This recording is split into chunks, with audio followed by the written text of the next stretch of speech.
Olá, boa tarde. Boa tarde. O Jornal da Cultura, a primeira edição dessa sexta-feira, começa agora. Economia dá leve sinal de reação. Índice de atividade econômica sobe 0,28% em abril.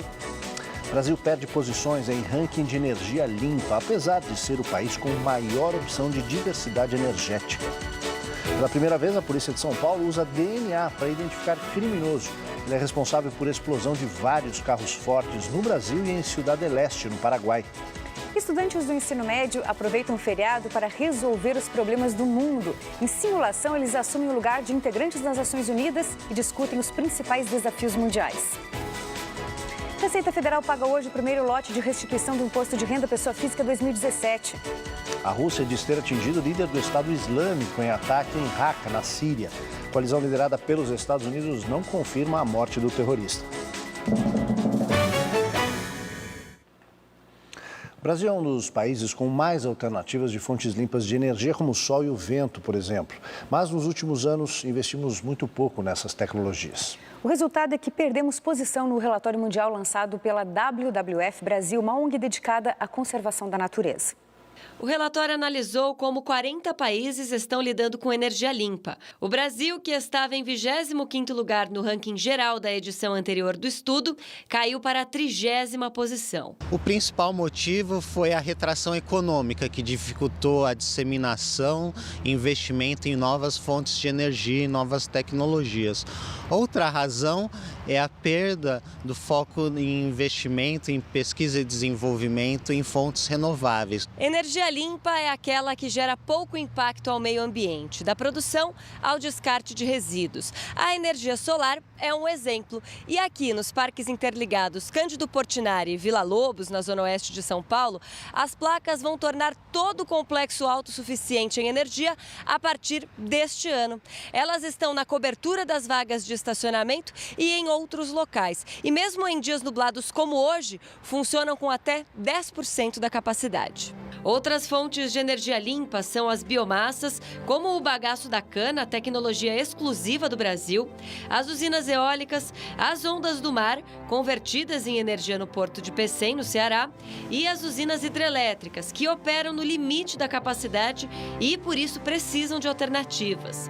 No quesito inovação, os brasileiros lideram o ranking do WWF. Nós somos muito bons em empreender, né? Nós fomos justamente o primeiro no ranking em empreendedorismo em estágio inicial. Isso mostra que a gente tem uma capacidade natural de empreender. O que falta para a gente é mobilizar essa energia, né, da sociedade em prol de um projeto mais de longo prazo, né, que favoreça as fontes de energia mais limpas.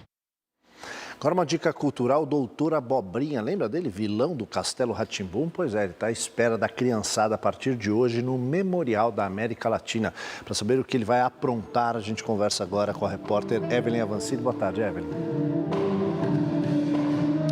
Oi, Aldo, boa tarde a todos que nos acompanham. Eu estou aqui com o Doutor Abobrinha. Licença, uma declaração. Eu não renunciei, não renuncio e não renunciarei. E mais uma coisa, um dia o castelo será de quem? Meu! Pois é, esse desejo já é antigo do Doutor Abobrinha e para conseguir saber como ele vai fazer para conseguir esse castelo, é melhor assistir a peça, né, Doutor Abobrinha? Esse castelo será meu, está em cartaz aqui na exposição Castelo Rá-Tim-Bum, aqui no Memorial da América Latina. Nós estamos aqui com o Kiko Bucket, que está tocando com a gente, a Laura Faleiros fazendo um show de bambolê e tem espetáculo às 11 da manhã, ao meio-dia e meia, às 3 da tarde, às 17 às 19. Entra no site ratimbumocastelo.com.br e lá se informa. Hoje tem, sábado tem, domingo tem. O público vai poder conhecer os planos. O público está convidado a assinar aqui, olha, assina no X, é só assinar, eu só preciso de uma pequena assinatura, não é verdade? Muito obrigada pela sua participação, boa peça. Então, lembrando os horários, hoje tem peça às 3 e às 5 da tarde e às 7 da noite. Sábados e domingos, além desses horários, 11 da manhã e também meio-dia e meia. E a peça e a apresentação aqui do Castelo Rá-Tim-Bum fica até o dia 30 de setembro. Aldo, com você. Obrigado, Evelyn, pelas informações. Ana. Quem teve a restituição do imposto de renda liberada no primeiro lote já está com o dinheiro na conta bancária. A Receita Federal devolve hoje o imposto pago a mais no ano passado. 1.600.000 contribuintes dividem mais de 3 bilhões de reais.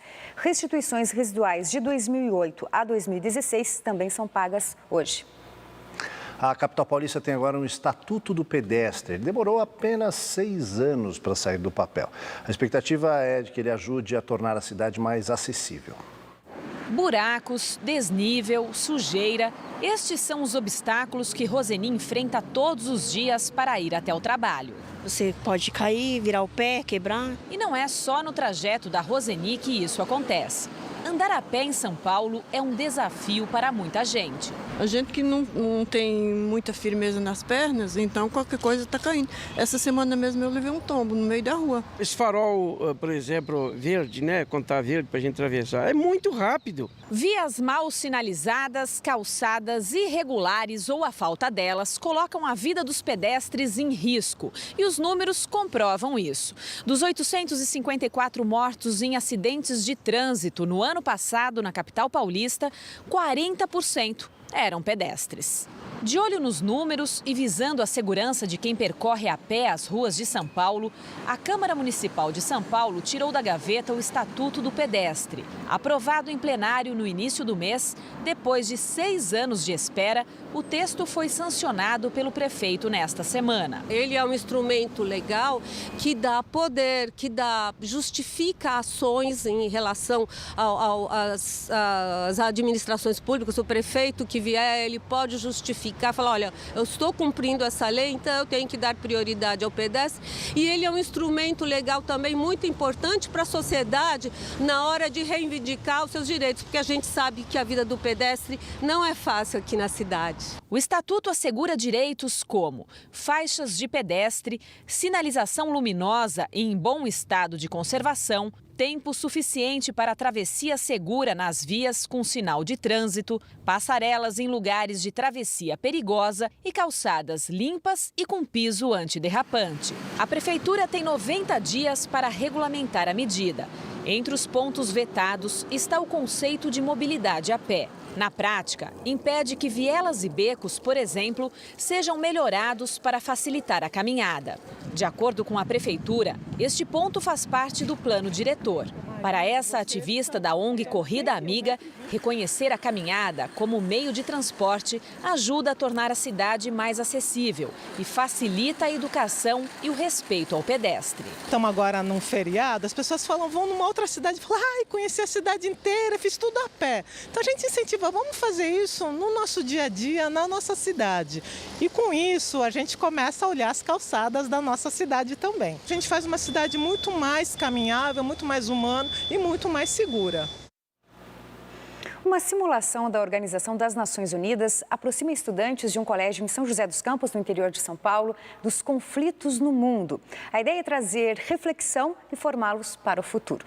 Por favor. Direitos humanos, ditadura militar, desarmamento, tráfico de drogas, pobreza. Nessa escola de São José dos Campos, no interior de São Paulo, conflitos da humanidade são discutidos por alunos do ensino médio. O olhar atento e os discursos sérios demonstram o comprometimento deles com essa simulação da ONU. Afinal, de que forma a juventude poderia ajudar a resolver os principais desafios do mundo? A gente estuda, a gente entra dentro desse contexto, a gente atua aqui dentro como se a gente estivesse, porque um dia vai ser a gente. Para que a simulação se aproxime da realidade, os alunos se vestem de maneira formal e com símbolos dos países que representam. Aqui eles também exercem funções como diplomata, juiz e jornalista. Nesse comitê, inclusive, a discussão é feita em inglês do começo ao fim. Já essa outra sala simula o julgamento do ex-ditador chileno Augusto Pinochet. Eu tenho que entender, eu tenho que aprender a dialogar, eu tenho que ceder, eu tenho que negociar, eu tenho que entender até onde o outro pode ir, até onde eu posso ir. Então, acho que colocar-se no lugar do outro, trabalhar em equipe, desenvolver a oratória, sua habilidade de expor sua ideia, eu acho que são os ganhos mais importantes. 550 estudantes abriram mão de curtir o feriado de Corpus Christi. Eles vieram debater e sugerir soluções sobre questões econômicas, políticas, climáticas e sociais. A gente quer valorizar o estudante como pessoa, como que ela é, como ela se porta, quais valores ela traz, como ela sabe se discursar, como ela sabe expor suas ideias, quais são suas ideias. Vai muito além de vestibular, vai muito além de Enem, de FUVEST. Vai mais pro fato de que você vai usar isso na sua carreira profissional, na sua capacidade de trabalhar em grupo, de você discutir em público, né? De você poder se relacionar com os outros. Então é uma coisa que não beneficia a sua carreira profissional, entende? É uma coisa mirada muito para o futuro. Agora a gente vai para outras notícias nacionais. Bandido é identificado por banco de DNA da Polícia de São Paulo 4 anos depois do crime. Testemunhas dizem que seguranças participaram da chacina do Sem Terra em fazenda no Pará. Em depoimentos ao Ministério Público, testemunhas afirmaram que funcionários de uma empresa de segurança privada estavam junto com os policiais na ação que resultou na morte de 10 trabalhadores sem terra na fazenda Santa Lúcia, no sudoeste do Pará. Com base nos exames da perícia, os promotores também descartaram a hipótese dos poceiros terem atirado nos policiais. Os agentes foram à fazenda no município de Pau d'Arco cumprir mandados de prisão contra suspeitos da morte de um segurança da propriedade e alegaram ter sido atacados pelos poceiros. O suspeito é identificado pelo perfil genético armazenado no banco de DNA da Polícia Científica de São Paulo, 4 anos depois de cometer o crime. O assaltante, identificado pelo DNA que deixou um colete à prova de balas em 2013, participou da explosão de vários carros fortes no Brasil e também em Ciudad del Este, no Paraguai. O banco de DNA da Polícia Paulista tem quase 2.000 perfis genéticos guardados. Segundo os técnicos do laboratório, a possibilidade do assaltante identificado não ser a pessoa certa é de uma em mais de 1 trilhão. 2 caminhões-tanque pegam fogo dentro de um posto de combustível no bairro do Tremembé, na zona norte de São Paulo. 3 funcionários do posto ficaram feridos. Os bombeiros chegaram rápido e controlaram o fogo. A polícia abriu investigação. Há suspeita de que o incêndio aconteceu durante o processo de adulteração de combustíveis. Uma das carretas continha metanol, substância normalmente usada para esse fim. A economia dá um leve sinal de reação. O índice de atividade econômica em abril, divulgado agora pela manhã pelo Banco Central, teve crescimento de 0,28%. O índice é usado para orientar o controle da inflação pelo governo e leva em conta o desempenho da indústria, da agropecuária e do setor de serviços, que teve alta de 1% em abril. Na prática, esse resultado positivo, ainda que pequeno, pode influenciar uma queda nos juros e algum otimismo entre os empresários que ainda esperam o fim da instabilidade política para voltar a gerar emprego. O presidente da Câmara, Rodrigo Maia, disse que pode suspender o recesso parlamentar em julho para votar a possível denúncia da Procuradoria-Geral da República contra o presidente Michel Temer. Em reunião no Palácio do Jaburu, o presidente Michel Temer pediu ao presidente da Câmara, Rodrigo Maia, e a aliados que a votação da possível denúncia da Procuradoria-Geral da República aconteça o mais rápido possível. Para isso, Rodrigo Maia cogita a suspensão do recesso da Câmara, que começa no dia 17 de julho. Como se trata do presidente da República, para que uma acusação da PGR vire processo, é necessária a autorização da Câmara. A cúpula do governo acredita ter votos suficientes lá na Câmara para poder barrar um possível pedido de denúncia contra o presidente Michel Temer. Mas antes de ser encaminhada, a acusação da PGR poderá levar pelo menos 20 dias no Supremo Tribunal Federal. Em seguida, será enviada à Comissão de Constituição e Justiça da Câmara e só depois seguirá para o plenário. Michel Temer é investigado em inquérito no Supremo Tribunal Federal por corrupção passiva, obstrução de justiça e organização criminosa, com base na delação do empresário da JBS, Joesley Batista.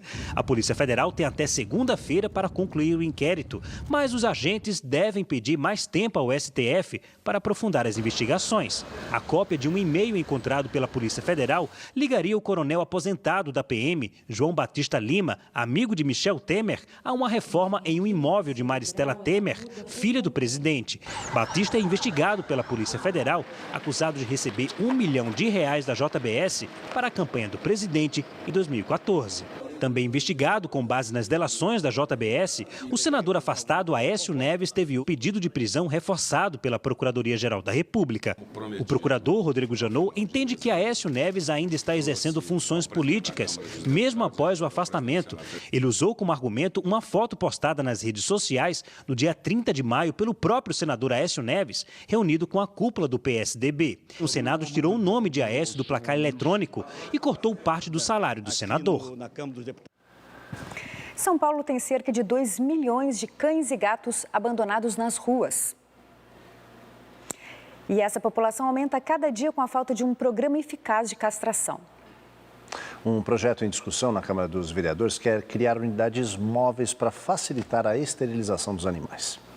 Lana e Princesa estão com suspeita de câncer nas mamas. As duas não são castradas. Você fica com medo de castrar e de repente acontecer alguma coisa. Eu queria cruzar ela, né? Ter um filhotinho dela. Luiz, que trabalha há 35 anos com o resgate de animais abandonados, já ouviu essa história muitas vezes. Uma cadelinha pare de 5 a 10 filhotes. Aí a pessoa vai pegar um. E os outros 9? Vai dar para quem? Vai deixar aonde? Os abrigos estão superlotados. Em todo o Brasil, a estimativa é de que existem quase 60 milhões de cães e gatos abandonados. Só na cidade de São Paulo são 2 milhões de animais nas ruas. Todos sofrendo maus tratos e se reproduzindo. Por isso, a castração é considerada a forma mais eficaz de reduzir a população de peludos abandonados e também de reduzir a incidência de diversas doenças. Animais castrados, eles têm uma maior longevidade, eles vivem mais. Por quê? Porque a gente corta uma série de problemas, talvez o câncer de mama, as infecções uterinas, o câncer de testículo, o câncer de próstata. A castração gratuita já é oferecida pela Prefeitura de São Paulo para animais entre 3 meses e 8 anos de idade, através do Programa Permanente de Controle Reprodutivo de Cães e Gatos. O agendamento pode ser feito pelo número 156 ou no site da Prefeitura de São Paulo. Lá há 12 endereços onde o animal que precisa da cirurgia pode ser cadastrado. Agora, um novo projeto aprovado pela Câmara de Vereadores prevê a criação de clínicas ambulantes que circulem pela cidade para também fazer essa castração. O texto prevê parcerias com empresas para realizar o serviço. O dinheiro deve vir de dotação orçamentária, ou seja, precisaria passar pela aprovação dos vereadores de novo.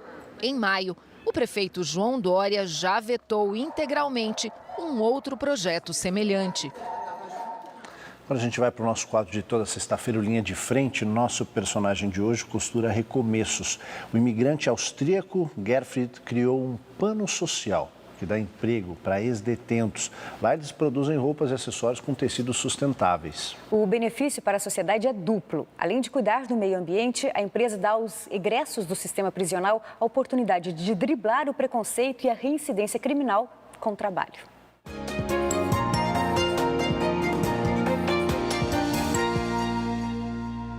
Sou Gerfried Gaulhofer, sou austríaco, fundador da Pano Social. Em outubro, a gente iniciou esse pequeno ateliê aqui.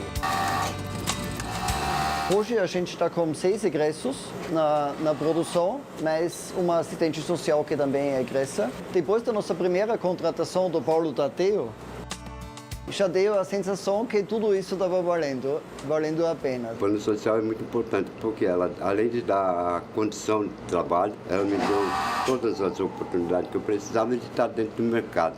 80% do tempo é dedicado para o trabalho, para a produção, 10% para desenvolvimento humano e 10% para capacitação profissional. Eu entrei como ajudante geral, para aprender o serviço. E quando eu aprendi, eu passei para costureira agora. Eu fiquei 3 anos desempregado. Já estou há 3, 4 meses trabalhando aqui na empresa. Estou muito feliz, muito contente. Meu sonho é uma sociedade mais igualitária, mais justa e mais pacífica.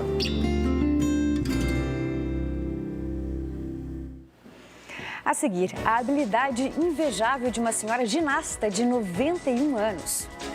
Mas o ministro da Defesa da Rússia afirma que o líder do Estado Islâmico pode ter sido morto numa cidade da Síria.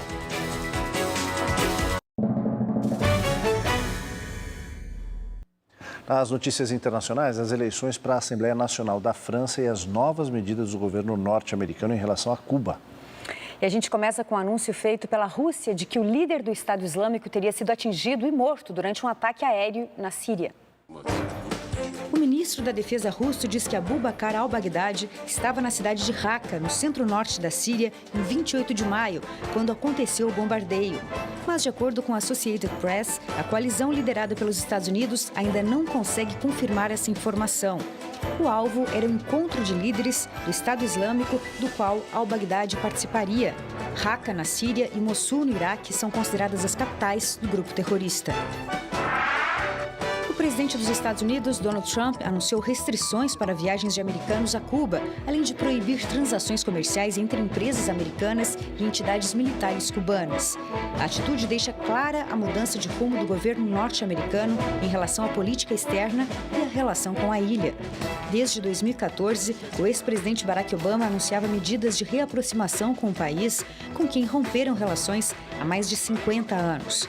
O bloqueio acontece dias depois do governo cubano liberar números que mostram um aumento de 145% das visitas de norte-americanos nos primeiros 4 meses deste ano, em relação ao mesmo período do ano passado.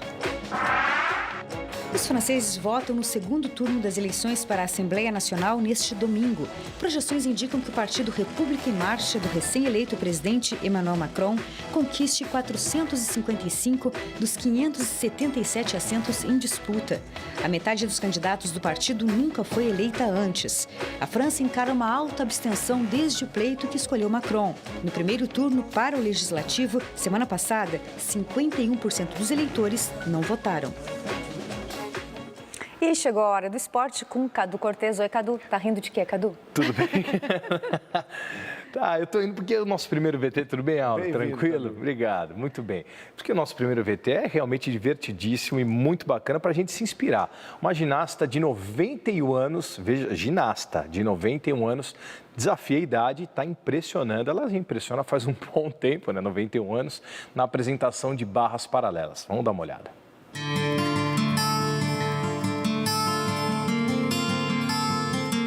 A alemã Johanna Quast já tinha garantido um lugar na história e no Guinness Book, o livro dos recordes, em setembro de 2012, quando foi reconhecida como a mais velha ginasta do mundo, 2 meses antes de completar 87 anos.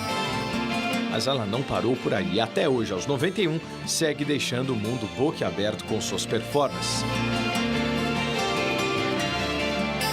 A história de Johanna com a ginástica é bem mais antiga e nos faz retornar a 1934, quando ela começou a treinar entre 8 e 9 anos de idade, em plena Alemanha nazista. Logo após a Segunda Guerra Mundial, a modalidade foi banida do seu país, que ficou sob domínio dos aliados, e ela passou a treinar handebol por algum tempo, até voltar em 1947. Mais tarde, ela se tornou treinadora de várias ginastas alemãs e em 63 se casou com Gerhard Quast, que também é treinador.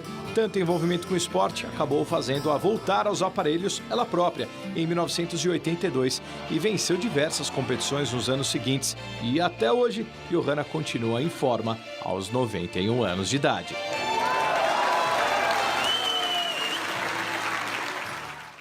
Ainda termina assim, Johanna Gass. Só dizer aqui o seguinte, a nossa equipe carinhosamente dedica essa reportagem à nossa editora sênior Milene Parisi, que faz e impressiona da mesma forma na edição.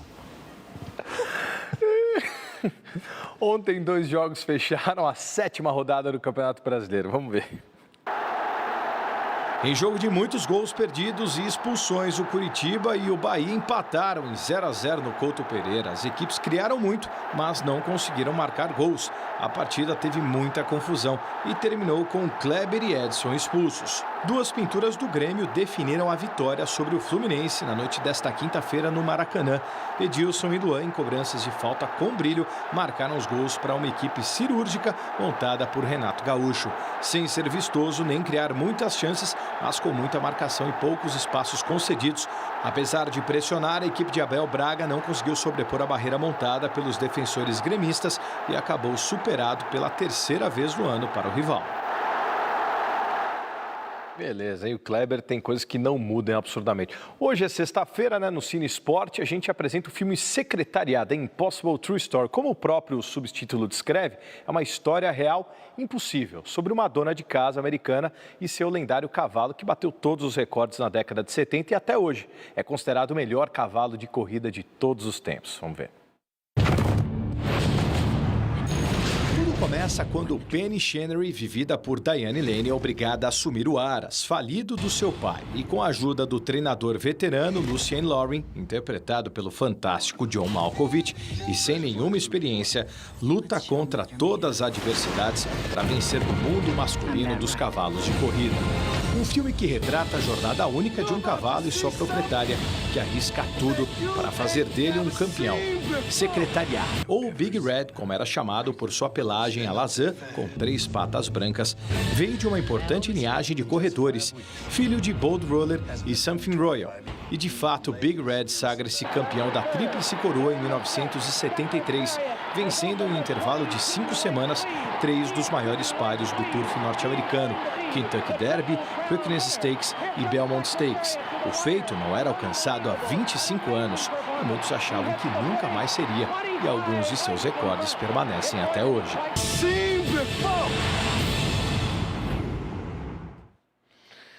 É isso aí, gente. Valeu, Cadu. Bom feriado para todos nós. Bom final de semana. Milene já mandou mensagem aqui, ficou brava, não gostou, não sei porquê, nossa homenagem tão singela. É isso aí. Até segunda. Até segunda.